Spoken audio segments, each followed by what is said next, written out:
We're back with our big panel for the afternoon. I'm really excited to introduce you guys to Amber, Todd, and Adelie as we discuss strategies behind smarter channel investments. And this has definitely been a theme throughout the day. We went really deep into this topic with Matt from Action Behavior. The team has been presenting on various measurement tactics. And so this is a great kind of broad conversation that encompasses all of those things. Rather than introducing for y'all, I'm just going to let you guys introduce yourselves. Amber, we'll start with you. If you could share a little bit about your role and your organization. Yeah, hi everyone. Thanks for having me. I'm Amber Welch, VP of Marketing and Digital Platforms for Auctioner Health. A little bit about Auctioner Health.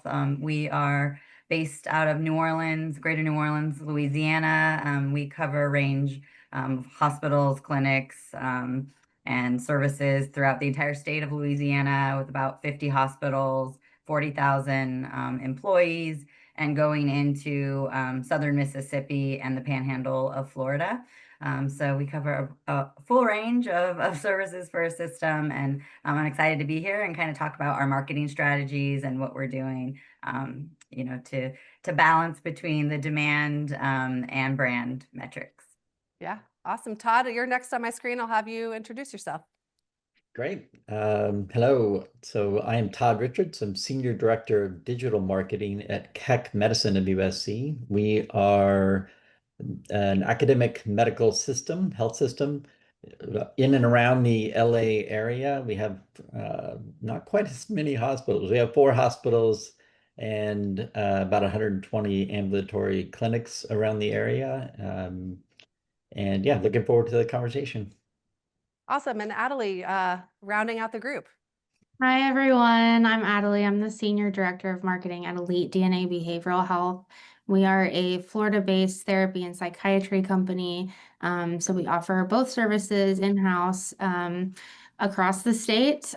We have about 40 clinics and then one coming soon in Virginia. So we're starting to plan on going out of state as well, because as we all know, those resources are so very needed. We have a team of about, I think, a total of 1,000 employees right now. But we've grown tremendously since I started 4 years ago from, having 20-something clinics to 40 clinics. And so my role is to plan, implement, and reduce barriers to making all of the marketing work and make sure that we are able to keep up with the company's growth plans. And I'm so excited to be here today. Thank you so much. Yeah, I think one thing that everyone will hear as we get chatting with the three of you is the many hats that you wear, the many responsibilities. So that'll definitely be a theme for today. Before we dive into the conversation, I want to start with one poll. We've been doing some polls at the beginning of our sessions just to see what the audience is focused on. So I think Austin, our producer, will pop a poll up here, and you guys will be able to go ahead and take it. How are you currently allocating your media budget across brand and performance channels? As Amber, you said it perfectly, that balance of demand and performance. And so this is just the audience. We'll see kind of what everybody is focused on. You can already see the numbers are heavy there on the top one, as we would probably expect. Mm-hmm.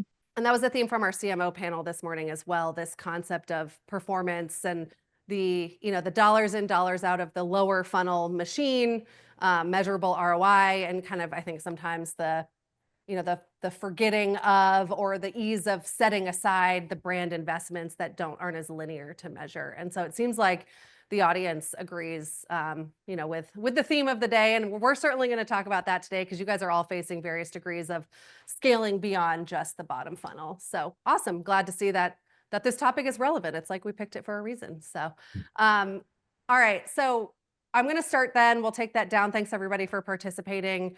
I'm going to ask the same question to you guys. And it doesn't have to be one of the answers from this, just kind of off the cuff. Adelie, I'll start with you. Biggest challenge with marketing investment allocation? Yeah, I mean, part of it is for us, the source attribution and having clean data on that, which I know is another topic we're probably going to get into today. And so we have, varying metrics on, we have marketing data, we've got the company's lead data, and everything's sort of in its own area. And so part of what I have to do is try to tell this story between all of our marketing performance data and what the company classifies as a lead, and how do I make all of this, talk to each other. And, at first we were just like this group where we had, we were really heavy bottom funnel and we didn't have, any traditional. And so what we did when we started rolling it out, which I have a digital background, so I was actually really nervous and really hesitant to do a lot of traditional and community efforts, but we rolled it out, tested it. So we changed one thing and watched the numbers and see how it affected things. And, just decided these are the things that we think that, traditional is going to impact organic search traffic and, brand perception and all these things. And so it's kind of about, it's like spaghetti, I like to say. It's kind of just all weaved in together. And so we try to make as strategic decisions as we can based off of the data that we do have. And once we test, we add more and layer on to that. Adelie, as a marketer, obviously with a lean team, did you find it was hard to even get the investment in the right tools to measure? Like, is that a multi-step problem? Yeah, that has been part of it is discovery on our end and trying to figure out what works the best. And I know most of us have technology problems and we're all trying to solve it. And we maybe have a legacy EMR that has data that isn't the most advantageous to us. And so, but once we discovered the tools that we needed, the call tracking, the CDP, things like that, it kind of all fell into place for us, and we had C-level support on that. Yeah. Todd, I saw a smirk on the legacy EHR there. Sound familiar? Oh What yeah. are you up against with, getting the right investments in the right place?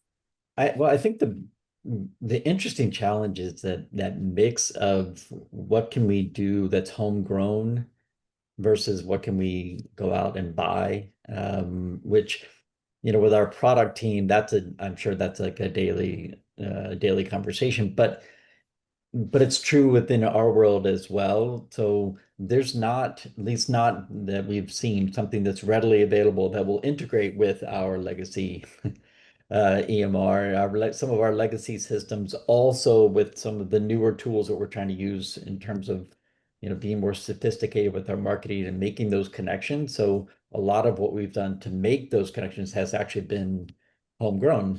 Now we've come a long way. I've been here 2.5 years, and I think the connections that we've made of between what we're spending, where we're spending, and the impact, it's tremendous, the advancement that we've made and being able to see almost one-to-one, like that person saw that ad and now they're a patient that drove that much revenue. But a lot of it has just been extremely heavy lifting, and I can't take credit for that at all. We have a great, again, homegrown analytics team that sort of built it from the ground up. Thankfully, Adelie mentioned C-suite buy-in. Thankfully, CFO buy-in to say, yes, we'll work with you and your marketing analytics team to make those connections. That's helped quite a bit. But it's an ongoing challenge, and I don't see it ending anytime soon. Yeah, I mean, we heard from Jen from Affordable Care this morning that if she could make one hire, it would be someone in data analytics. I heard that, and I told our analytics guy that too. Yeah, he probably felt really good. Job security, Yeah. right? Amber, similar question, but I'll kind of get into the more specifics. You have a very ROI-focused leadership, and then you've got this brand component. Ochsner is, a community. You're founded in a core community, and then you guys have branched out. You mentioned other states, Florida. So I'm sure that answer is not linear. How do you make the case for brand investment when ROI is, every dollar needs to be accounted for?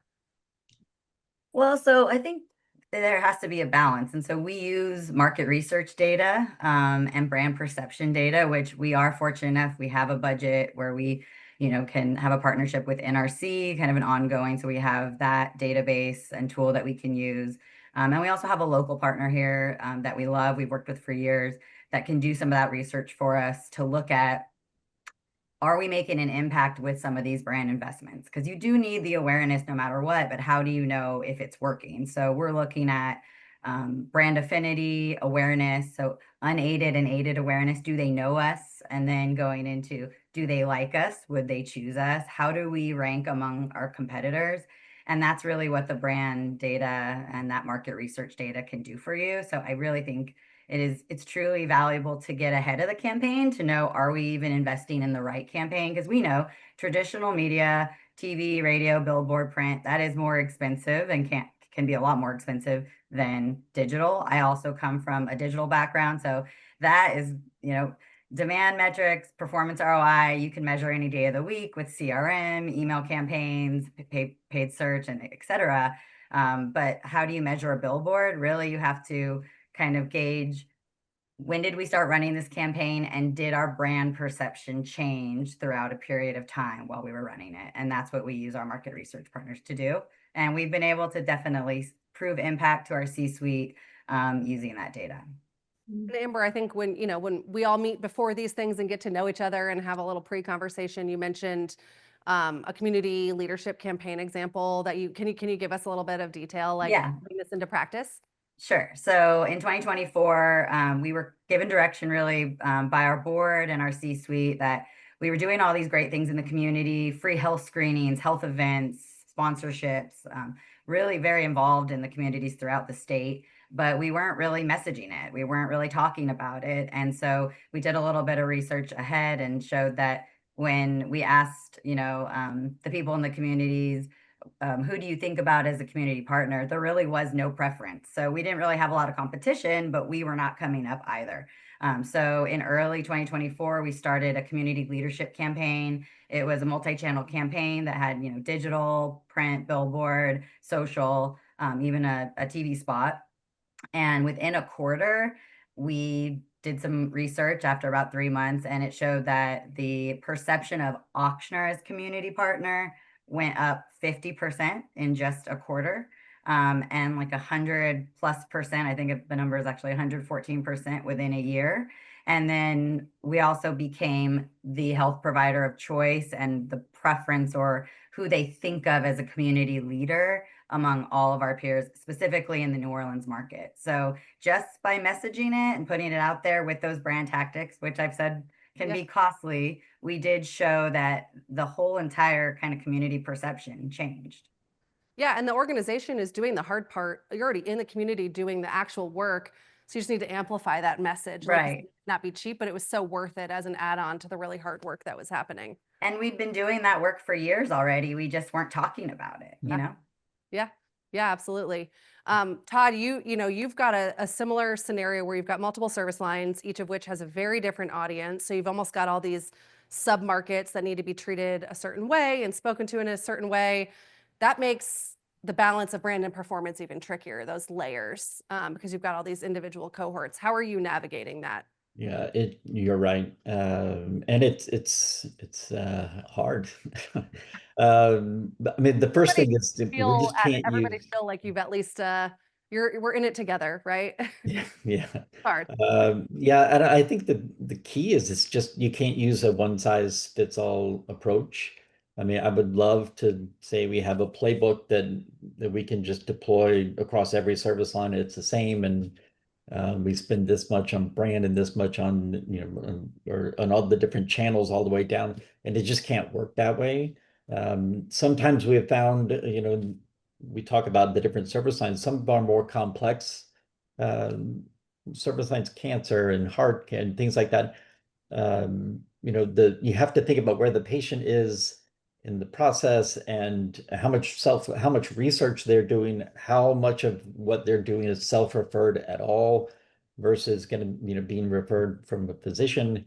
And so even the marketing message to them, the first question is, are we even marketing to them, or are we really better off spending our dollars marketing to referring physicians that can then send patients our way for that tertiary quaternary care, versus something like ortho or ENT, those types of services where they are self-referred, they can schedule online, and the message to them is something very different, and it's feels a little bit more transactional. And so if you're going to have that range of messaging, you can't rely on all the same channels with all the same style, the same look and feel of the creative. It has to be individual, which means patience, you know, a little bit more time and money spent on creative, and on the strategy, the upfront strategy for each of the individual service lines. So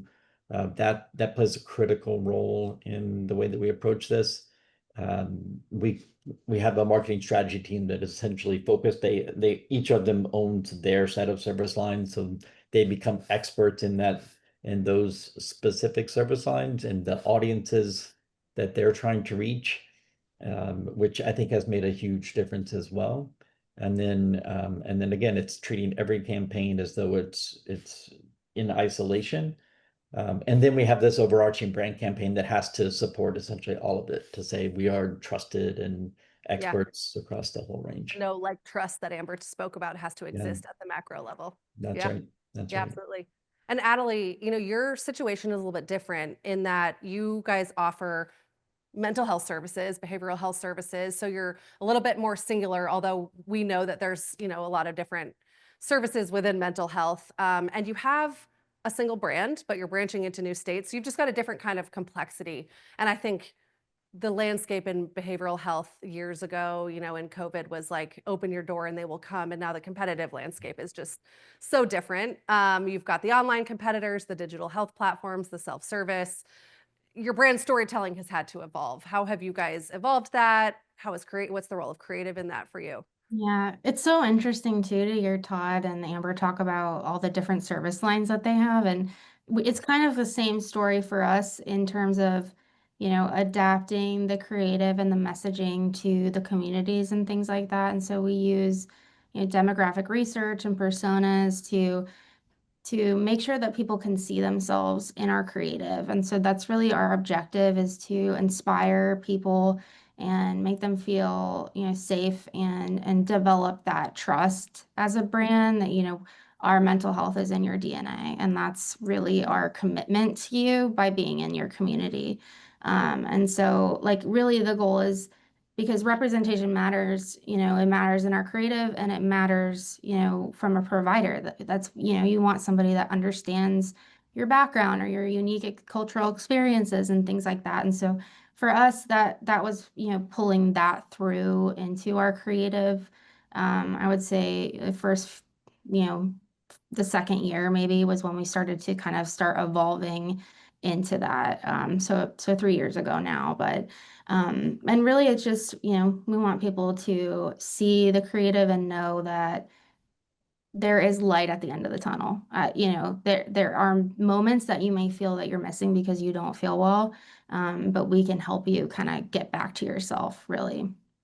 Yeah, I think that's great. You've got, I mean, you guys are all throughout the state of Florida, but you've got such different pockets of demographics in the state. And I know, you know, in working with you, language and other things, just making sure that that's represented. I think the tendency is to put your average consumer on all of your ads, you know, the matriarch or whatever it is that it looks like for your business, and that may represent 51%, but what about the other 49%? So I think that's great. I love that you're really focused on creative, high throughput of creative, high, you know, volume of testing. So that's great. And I know, you know, Adelie, just kind of finalizing, rounding out that, the creative channels that you guys are on for the audience. What have you seen work? Meta, what are the creative channels where you're really deploying those strategies?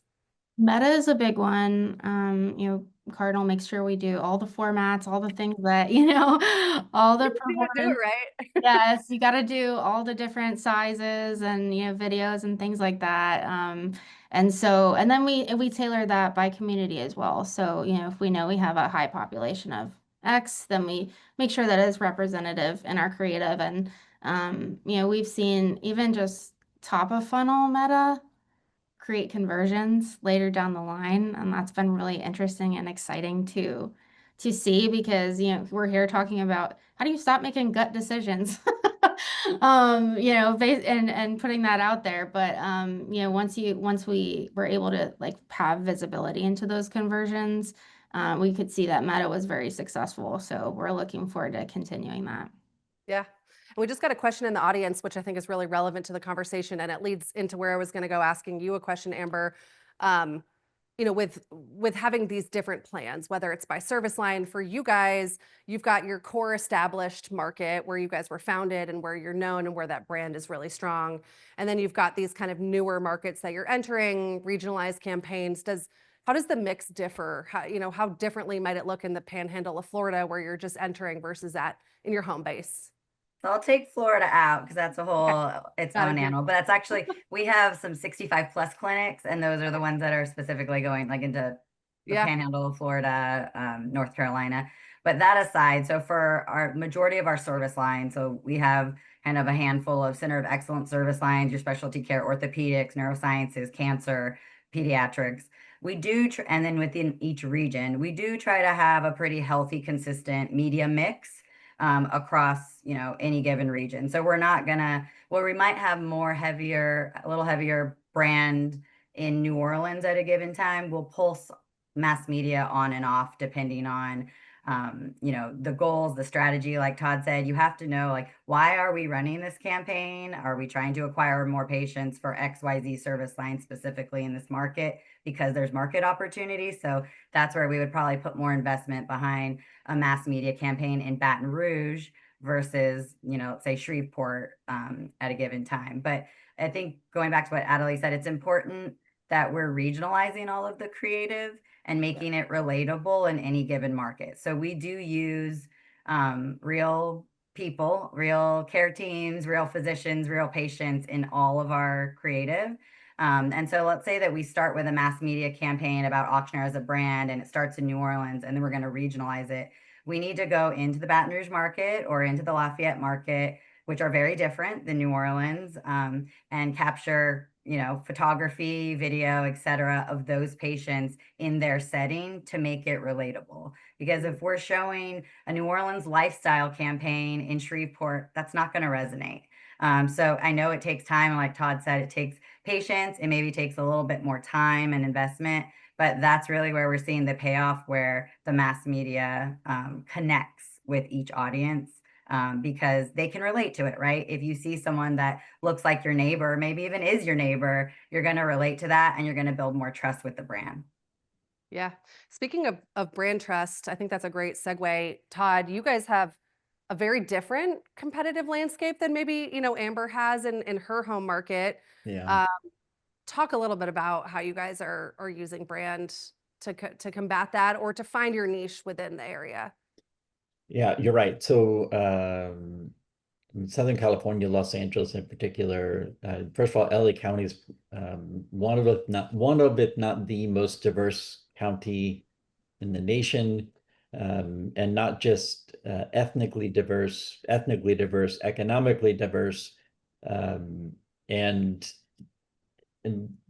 you consider that that's just LA County. We also service Orange County. So if you think about, you talked about the difference between different locations around New Orleans.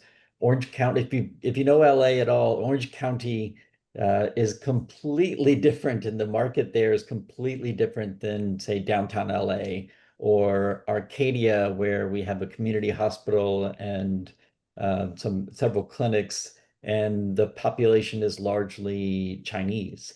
And so we have that challenge going for us, and that requires us to localize much of what we talk about. But then the fact that we're in LA and UCLA is here, Cedars-Sinai is here, and from a brand awareness standpoint, there is no hesitation. People know exactly who they are.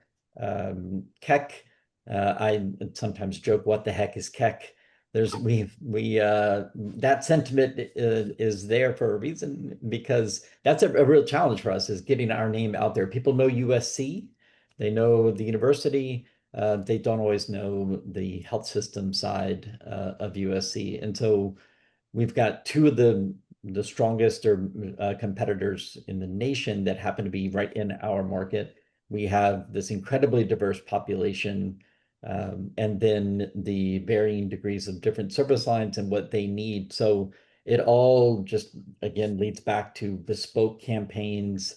The brand campaigns are different per location. So as I mentioned, an Orange County brand campaign, we may speak to well, we can speak to the population at large down there in with one set of images and the tone and the voice.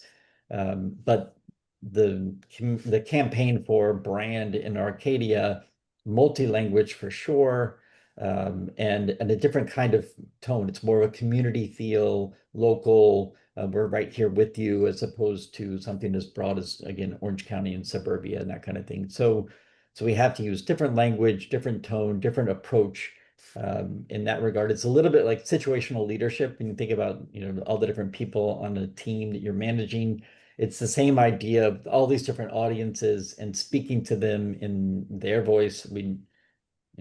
I joked on the podcast actually with Alex about we talked about the platinum rule and like speaking to people and treating people as they want to be treated and speaking to them as they want to be spoken to. It really does make all the difference. We have pretty robust propensity modeling that we tap into to get an understanding of the audiences for our service lines.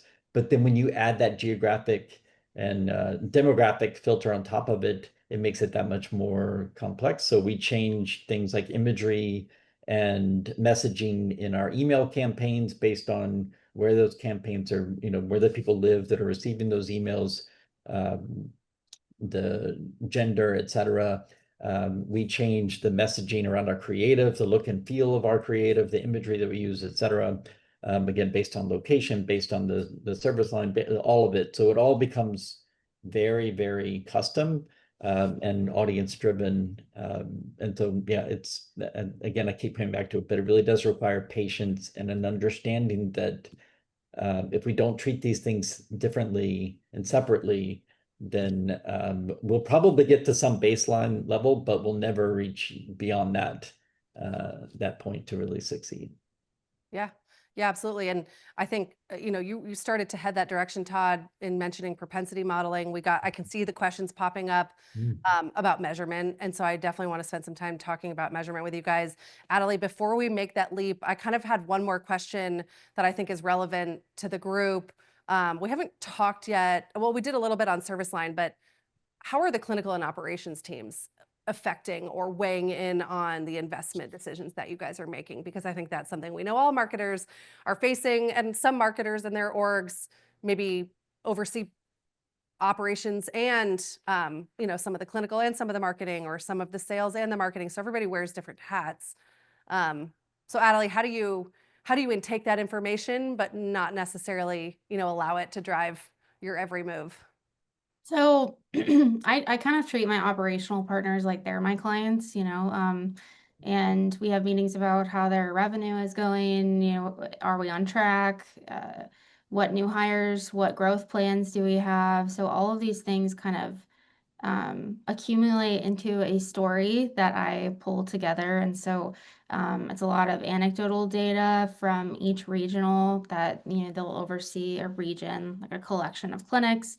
And so I work with them, on a daily, weekly, monthly basis. And then have data, of course, that we could see, what openings we have, what providers are coming in, all of that. And a lot of it is also understanding, because we accept 500 plus insurances, that depending on the type of hire, they may not be at full capacity for 6 weeks, for 3 months. It could be varying timelines. So a lot of moving parts and kind of like developing that story, but I kind of extract all of this information and data and decide, this region is in maintenance mode, so we're going to do something different. We're going to have a different media mix, a different budget allocation versus, a region or a clinic that's on growth mode and just hired 5 PMHMPs and now I have to fill them all. So a lot of it is like ducking and weaving and making sure that everyone's in agreement on what our direction is, and making sure that we're able to kind of tell that story and then put our plan forward. And we change, on a monthly basis, on a weekly basis. We try to be really adaptable, but then also, really strategic too, in the choices that we make. You literally took the words out of my mouth, Natalie. I was going to say, have you found the sweet spot on like the frequency with which to make changes without kind of like throttling, the bigger picture initiatives that you're working towards? And I think you said it best. There's probably small adjustments weekly, intra-weekly, and then some larger adjustments that you can make monthly or quarterly. Yes. And, obviously we're more agile on the digital side, but like you said, we don't want to you throw off performance constantly by making changes. So we've really gotten to a place where I think I've only done it twice to you guys, where it's mid-month and I'm like, hey, can you change this budget? So That's we not align bad, every month. Natalie. Mid-month, nothing. But we align every month on it, and I try to make predictions and things like that about how what needs are going to pop up. And then on the traditional side, obviously those things are more long lead. So we try to notice these things, by monitoring all of our success metrics and just understanding on the long term. But it is a lot. It's a lot of markets and a lot of needs. So. Yeah. Well, I think, to really bring this conversation full circle, and I'm seeing the comments pop up, let's talk measurement, because we know, the need to diversify, the different creative, the different channels, but how do you guys prove out that that's working, that it's the right thing for your group, for the right clinic? Amber, I'll start with you. You mentioned, I think you called it your scrappy stack, but you've got kind of and you mentioned some of the data already, but how do you really triangulate, brand lift or the value of any campaign that you're running that maybe has a non-linear attribution like a paid search ad would? Yeah, so I mentioned some of these measurements a little earlier, but we're always looking at unaided and aided brand awareness. Like, Yep. do they even know us? If we give them an unaided question, do they come up with our name? So those are big ones. Affinity or preference. Are we the health provider of choice? And then you can get specific. So based on service line, we're going to ask different questions, right? Yeah. But when you think of the best orthopedic care in New Orleans area, let's say, who comes to mind, or who's your Competitors. preference? Yeah. Sorry. So definitely those are kind of the main core things we're looking at from a brand perspective. And then seeing over time, like Adelie said, those do need a little more lead time than, let's say, some PPC or display. You can turn those on and off, but you need a little bit of leeway to see, is this really working? How long has this spot been running, and is it moving? I'd say, you can start to see movement after a couple months. A quarter is kind of our rule of thumb of like when we're maybe going to pull something on or off. Yeah. I think that's great. That was what the team or the group was just asking. How long do you think you need to let something run to really see it through? What's the right point to start that measurement? And I'm sure you've had cases where you've seen some positive momentum, but you're not ready to wrap it yet. And you extend that just to like get a better, fuller learning. And I'm sure too, it varies by market and by what you're looking to learn too. And a quarter is kind of also our rule of thumb for digital ROI. Like we do measure downstream revenue based on our digital campaigns. We match it. We use CRM. We're a Salesforce group, and we match it back to to Epic to do that patient match and follow them. Not only are we driving the leads in, are they making the appointment, and then we track downstream revenue. Our data comes in quarterly, so that goes back to like your data is key, and the faster you can get it and like the cleaner and more nimble it is. But we will make small shifts in like keyword searches and kind of turn things on and off and make shifts if we need to. But a quarter is kind of our magic timeline for when we make big changes. Yeah, no, I think that's great. Especially when you've got that, the Salesforce to EHR data kind of coming together in a more sweeping Yeah. quarterly run. It takes time. You have to consider like leakage and things like that. So yeah, and in some of your higher acuity service lines, you've also got to give time for the patient to actually become a patient right. through the multiple stages from first touch to butts and seats. Todd, talk to us a little bit about what the tools you use, the frameworks you use, how you balance measuring upper and lower funnel. Sure. So, first of all, just to touch on something you mentioned there, the time it takes. One of the things that I didn't mention that we factor into campaigns that I'm sure we all do on some level is wait times. So that's another factor that we keep a really close eye on because we don't want to overwhelm the system. If wait times for a specific service line are starting to tick up, then that's one of the tools we use to throttle back, or maybe we need to slow down a little bit with with patients that we're feeding into the funnel, if you will. But interestingly, Amber and I, it sounds like we have a pretty similar stack. So we use NRC for the brand metrics as well. We look at it monthly. We do a deep dive quarterly. And that's our opportunity to make the changes we typically make in that is really just what questions are we asking, or have we looked at this slice and that slice, and we try to find some nugget that we can latch onto, because one of the hardest problems is it feels big. It feels, the data when you're getting and you get it monthly, but you really do a deep dive quarterly, it feels like, how do we change perception of our brand? That's a years long effort, especially again, as I mentioned before, when we're up against the likes of UCLA and Cedars-Sinai that just roll off so many people's tongues. So instead, what we try to do is look at those slices, look at the crosstabs, if you will, of some of the brand study to find something that's a little bit nuanced. Okay, here's a place where we do see advantage. Let's lean into that a little bit more than what we have in the past. So we use that at the brand level.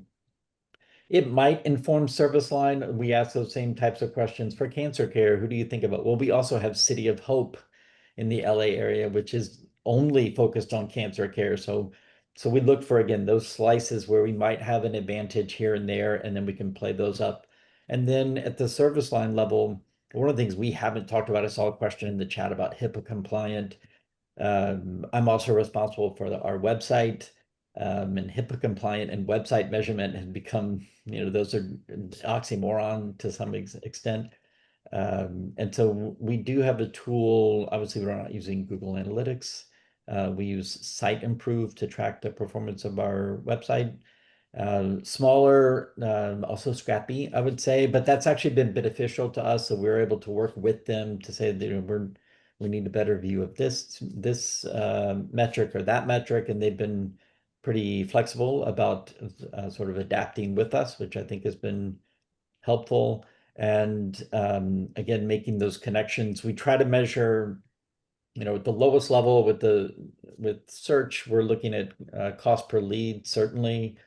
But one of the things that we've learned a lot about in the past year is, the reality is that not every lead is the same. Lead quality matters, so we're putting a lot more emphasis on lead quality. Cost per lead is great, and we can drive it extremely low, but that doesn't mean that might mean we're overwhelming the system with a bunch of phone calls about what are your hours and or things that are completely unrelated to what we really need. So we're being a little bit more careful about that, and they're trying to drive lead quality. And then it's sort of the in between the lower funnel search metrics and the upper funnel brand metrics, that sort of mid funnel, the campaigns, most of what we run ends up being something between social and some version of display. And those we're typically measuring some type of engagement. We have, again, we're limited in what we can do with retargeting and things like that. So a lot of it is just engagement with the creative. We make changes. Again, it's a little bit nebulous. It's not a definitive, okay, it's been 2 weeks, this thing hasn't worked. I try to look a little bit more nuanced, or this doesn't seem like it's working, but maybe we need to give this one a little bit more time. The other one over here, clearly not working, let's change course. We do have an agency that helps us in terms of looking at different, we're buying a little bit too much with this platform, let's shift to that platform in terms of programmatic and that kind of thing. So all that to say, it's a That mix. media mix modeling that you guys are using? Sorry. Is that media mix modeling that you guys are using, or some Well, version of it? yeah, so I would say a homegrown version of Okay. media mix modeling, and I would say that that's another place where again we have room to grow. I have in previous roles used some pretty sophisticated media mix modeling tools that seem to just know the answer. It's easy to want to believe that, but the reality is we have to be nimble. Yeah. What we did last year won't work this year, and so any model that we train off of our past performance has to be nimble enough to change with the changing landscape and the way that people are accessing healthcare and healthcare information. So. Yeah, yeah. I think that's perfect. We're going to end the session seeing what everybody's focused on for next year. So that's a good segue. Yeah. Adelie, I wanted to, quickly, as we're touching on the funnel stages, I know, when we started to working together, it was very like demand capture, and you've done a lot of testing into upper funnel tactics this year. Can you give us an example of whether it's a test, a channel, a concept that you tested? How'd you measure it? Did it stick? Why did it stick? Yeah, I think, a couple months ago, we made the decision to do a little more programmatic and kind of focus on top of funnel a little more. And I think for a while it did kind of lower our cost per lead. So we were getting more leads in, whether it be through paid search or just organically, through our website. And I think we recently saw that some of our costs were shifting on programmatic, and so the team is now responding to that and kind of shifting some costs back and forth.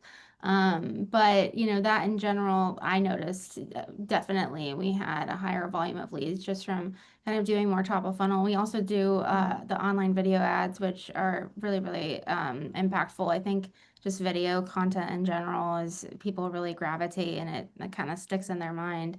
And so that's one example. We've also tested, different traditional advertising strategies, and it also, we'll test it and see if it lowers things and brings in more traffic, and it almost does every time.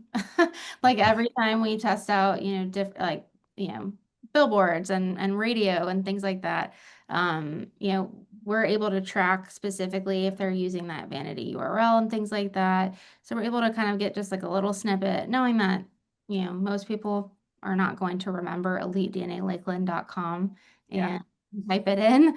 But believe it or not, some people do. And so that's also been really, really helpful as well, just to kind of get a little snippet of what's working.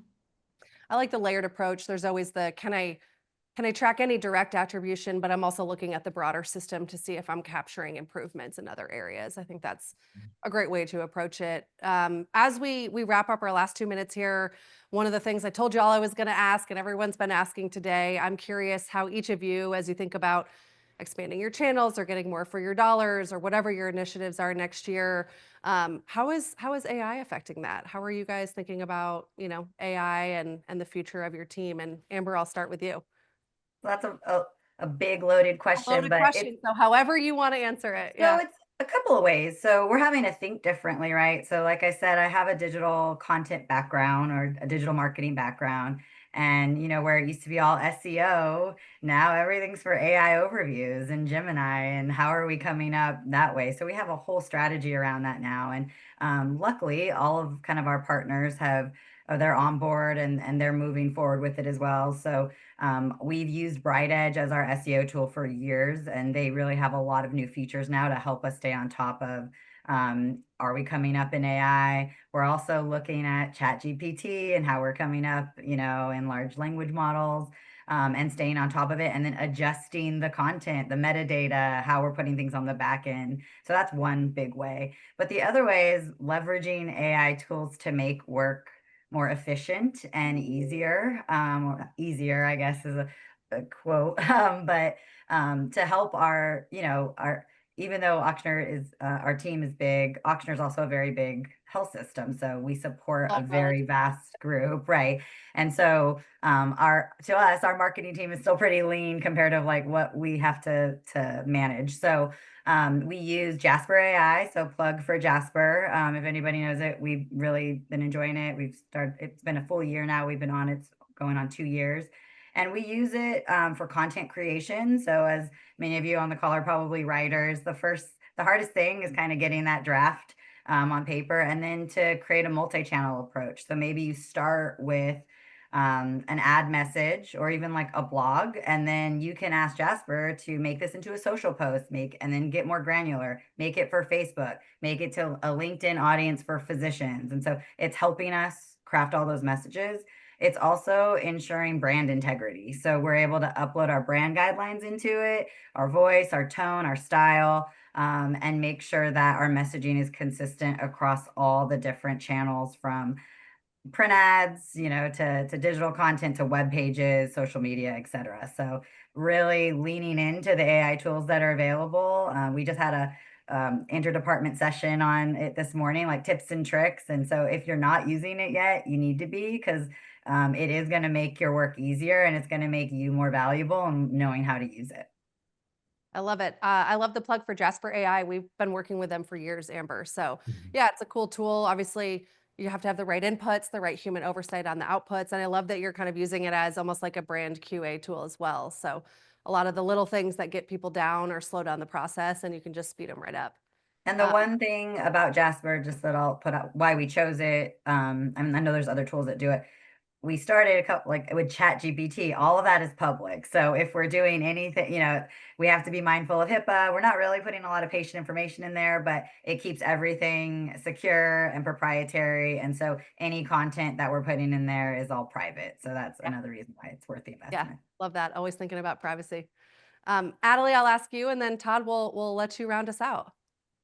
Yeah, like Amber, we are looking into tools like Jasper as well. I mean, my primary objective with it actually was just brand integrity, and giving my team resources for even just review of content, just to make sure it's in, the right tone of voice, we're using the right messaging, things like that. Because as you can imagine, with all the stuff leaving this department, just for one person to review, it's a lot. So not only to, scale what we're doing, but also give them the tools that they need to make sure things are on brand and on tone for sure. Yeah, doing more with less, that applies to the people too. So it's great that you guys are enabling them. Todd, final thoughts. You'll be the last thought of the session. Oh, shit. I mean, So yes. better be impactful. So two thoughts on this. One, how we're prepping for AI, a lot of what Amber mentioned, but it's really think about differentiation. So much less focus on stuff that the AI can just answer, definitions and things like that, and much more on what's different about us and how do we make, what is the treatments and things like that, differentiated content. So that's sort of prepping for the world using AI. And then I'll just throw, since there was a plug, one of the things that I've enjoyed using for internal communication. So we send out things like a highlight email once a month to say, look at all the stuff the digital team has done, or look at what the marketing team has done, and that might go to all of the leadership. And we use Notebook LM, which is a Google tool. And the beauty of that is it only uses what you give it. So we can create our highlight email, then give it our email along with every other email we've already put out for the past 12 months. And then it'll create an audio overview, where it's a podcast essentially, talking about what's in the email, and it'll reference the previous months. So they'll say, yeah, that was much better than last. And it's very conversational. So I encourage everyone, Notebook LM, it's a lot of fun. And so we attach that to every email. So instead of saying you can view this in HTML or at the top of the email, it also says, and listen to it as a podcast. So if you don't want to read our email, just click right here and you'll hear two people describe it for you. Yeah, put it in your headphones, go for a walk, listen on the drive home. Got to give everybody all the options. Well, that's great. It was so great to have you three here. We could talk for hours. Appreciate. I learned, some new things just hearing how you guys are using AI. So I'll definitely be looking into those tools. Thank you guys so much for joining. We'll see you soon. Thank you. Bye.